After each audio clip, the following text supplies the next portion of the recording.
too wild to wed. The dust rose in clouds around Sarah Mitchell's boots as she rode her black stallion hard across the open range. Her dark hair, usually braided tight, had come loose and streamed behind her like a banner. She didn't care. She never cared what anyone thought. That was her problem, according to the good people of Redemption, Wyoming. They called her wild, untamable, too rough around the edges to make any man a proper wife.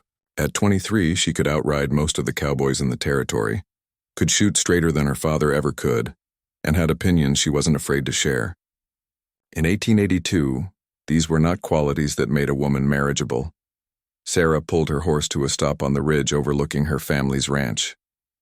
The Mitchell spread had been in her family for 2 generations, but it was struggling now. Her father had died last winter, and her mother had followed him in the spring, worn down by grief and the hard life of the frontier.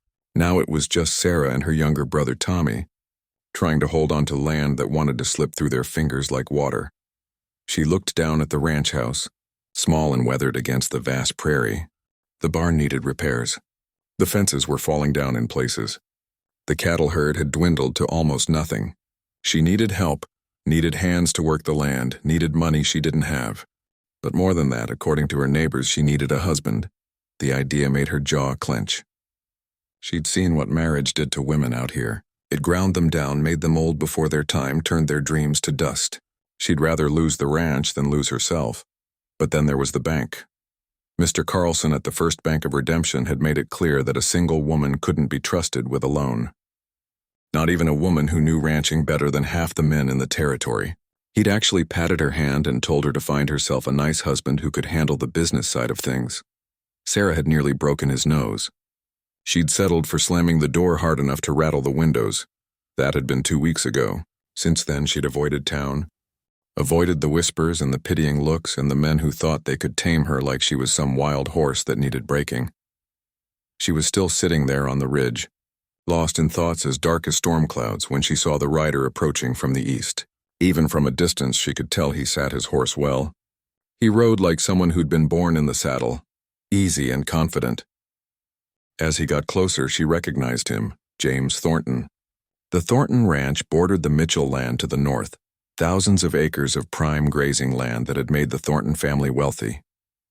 James had been away for years, back east getting an education, learning business and law and all the things that made a man respectable in society. She'd heard he'd come back to Redemption a few months ago, but she'd never seen him. She'd been too busy trying to save her own land to pay attention to the comings and goings of rich ranchers. He rode up to where she sat and stopped a respectful distance away. He touched the brim of his hat in greeting. His eyes were gray, the color of winter sky, and they looked at her without judgment or mockery. "Miss Mitchell," he said. His voice was deep and carried easily across the space between them. "Mr. Thornton," she replied, keeping her tone neutral. She didn't trust wealthy men. They usually wanted something. "I heard about your parents," he said. "I'm sorry for your loss. They were good people." Sarah nodded, not trusting herself to speak. The grief was still too close to the surface. James looked out over the Mitchell ranch, and Sarah saw him taking it all in with those observant gray eyes. The failing fences, the leaning barn, the struggle written across every acre. "I also heard the bank turned down your loan request," he said quietly. Sarah's hands tightened on her reins. "News travels fast." "Carlson's a fool," James said. "Anyone with eyes can see you know this land better than most men twice your age." She looked at him sharply, searching for sarcasm or condescension. She found neither. He was simply stating a fact. "That doesn't help me save my ranch," she said. James was quiet for a moment. Then he said, "I have a proposition for you." Sarah's eyes narrowed. "I'm not interested in charity." "It's not charity. It's business." He turned his horse to face her fully. "The Thornton Ranch has money, but no one who truly understands the land the way it needs to be understood. My father ran it like a business ledger, all numbers and no heart. I want to change that, but I've been gone too long. I need someone who knows this territory, who understands the cattle and the seasons and the way the wind blows." "There are plenty of experienced ranchers you could hire," Sarah said. "I don't want to hire someone," James replied. "I want a partner, someone with as much stake in the success as I have." Sarah stared at him. "What kind of partnership are you talking about?" James took a breath and she saw something flicker across his face. Nervousness, maybe, uncertainty. It made him seem more human, less like the wealthy rancher she'd expected. Marriage, he said simply. A marriage of equals. You bring your knowledge and your skill. I bring resources and legal standing. We merge the ranches, build something better than either of us could do alone. Sarah felt her heart pound in her chest. That's insane, is it? James leaned forward slightly in his saddle. You need money and the respectability that comes with a husband. I need someone who knows ranching and isn't afraid to speak their mind. Seems practical to me. You don't even know me, Sarah protested. I know enough. I know you can outride most men in the territory. I know you shot a mountain lion that was threatening your cattle last fall. I know you told Carlson at the bank that he had the business sense of a fence post. The corner of his mouth quirked up. I admire that. Sarah felt heat rise to her cheeks. People say I'm too wild. Too difficult.